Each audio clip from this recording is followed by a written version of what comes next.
Everyone, in this video I am going to discuss one term in probability, that is odds in favor and odds against. So if it is given that odds in favor is A is to B for any event, odds in favor for any event is given A is to B, then probability of that event is equals to A divided by A plus B. And odds against, suppose odds against is given A is to B for any event, then probability of that event is equals to B divided by A plus B. I am going to show you one sum. First one, that in a competition, odds in favor of the competitors, P, Q, R, S are 1 is to 2. Odds in favor, I am saying, odds in favor 1 is to 2, 1 is to 3, 1 is to 4 and 1 is to 5 respectively. So what is the probability that any one of them wins the competition? So anyone who wins the competition means either P can win or either P can win or Q can win or R can win or S can win, right? So suppose probability that P will win, that is, as I said, if it is A is to B, this is my A and this is my B here. So probability of the P will win, that is 1 divided by 1 plus 2, that is 1 divided by 3, right? So what is probability of Q will win? That is 1 divided by 1 plus 3, that is 1 by 4. Probability of R will win, 1 divided by 1 plus 4, 1 by 5. Probability of S will win, 1 divided by 1 plus 5, that is 1 by 6. Right? So probability of any of these win. So this event, just know this term now, mutually exclusive. Right? Because both can't win simultaneously.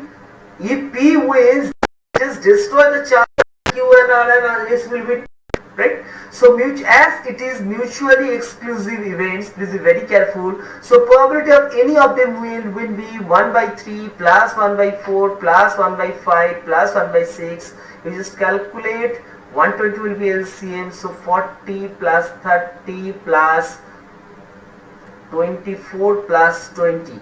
So it will be 2437. So it is 114 divided by 120. Please be very careful. Answer should be given in simplified format, which is 19 divided by 20. Right? So if I move to the next sum, suppose probability of any event is given 3 divided by 5. I am asking what is odds in against of that event. So I know that if the probability of the event is B divided by A plus B, then odds against is to B, right? So if I will compare B divided by A plus B equals to 3 divided by 5. From there, can we write B equals to 3K and A plus B equals to 5K? That's the using the concept of ratio, right? Because from here it will be B by 3 equals to A plus B by 5. If I take this as K, B equals to this. If I put B equals to 3K here, A will be equals to 2K. So what will be odds against? Odds against will be A is to B, right? That is 2K is to 3K. So answer is 2 is to 3. Same question I am saying, probability of any event is 3 by 5. What odds in favor? Right? So we know that if A is to B is odds in favor, then probability is this. So this time we are going to take A divided by A plus B as 3 by 5. Please check the question what they are asking. If they are asking odds in favor or odds in against, whatever they will ask, you will take the probability equals to this. Again, this from the previous knowledge, A equals to 3K and A plus B equals to 5K, so B will become 2K. So what's in odds in favor now? Odds in favor is again A is to B. So the answer is 3 is to 2. Right? So From there you can clearly understand if odds against is 2:3, odds in favor will be 3:2 only. So I just discussed one time. So now couple of more sums I am going to do. That is first sum right now, that is the mutually exclusive and exhaustive, that we are going to do now. In a post of 3 ABC appear for an interview, the probability of A being selected is twice that of B. So can we write that probability of A being selected is twice of probability of B? This is right. Next one, and the probability of B being selected is thrice of that C. So probability of B being selected is thrice of probability of C. What are the individual probability of A, B, C being selected? So if I take the probability of C as X, what will be probability of B from here?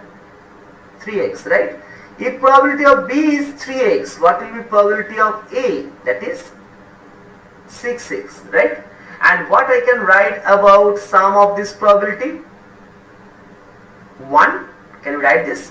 Because this is mutually exclusive and exhaustive event. So any of them has to be selected.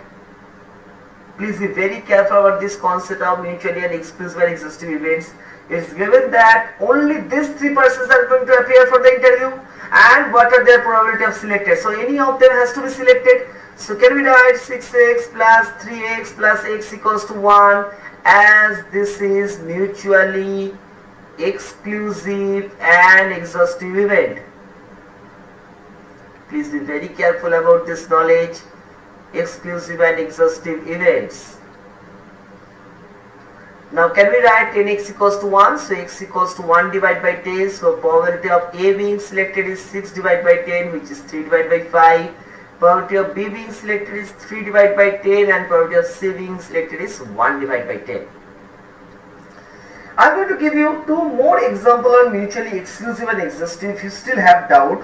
First question, I am just going to tell you that A and B are mutually exclusive. Here I am not going to say exhaustive, write down.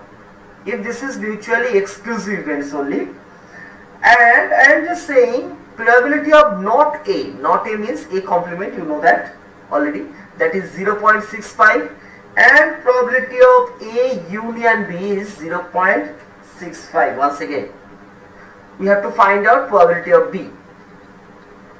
So we know probability of A plus probability of not A, that is equals to 1. So what will be probability of A? That is equals to 1 minus 0.65, that is 0.35, right? Now I said that they are mutually exclusive events. So if I want to draw their Venn diagram, do we have anything common? Nothing common, because they are mutually exclusive events. They can't happen simultaneously, so they don't have anything common. So can we write probability of A union B as probability of A plus probability of B? This is given 0.65. Probability of A is given 0.35. Probability of B. From there, can we write probability of B as 0.3? Right?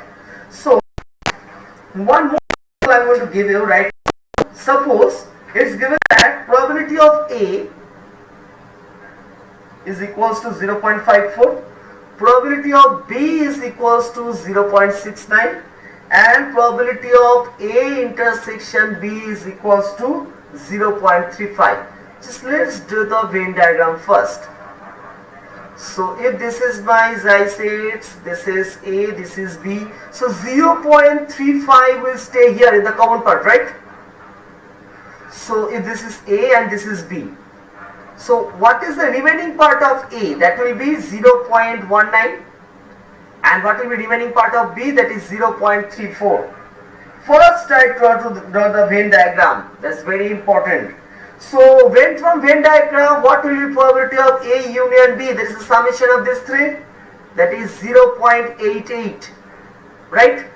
I am going to discuss each and every sum by Venn diagram. A complement intersection B complement, that is A union B complement.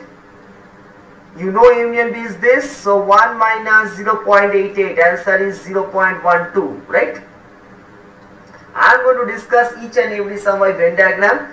A intersection B complement, that is PA minus PA intersection B, which is equals to 0.19.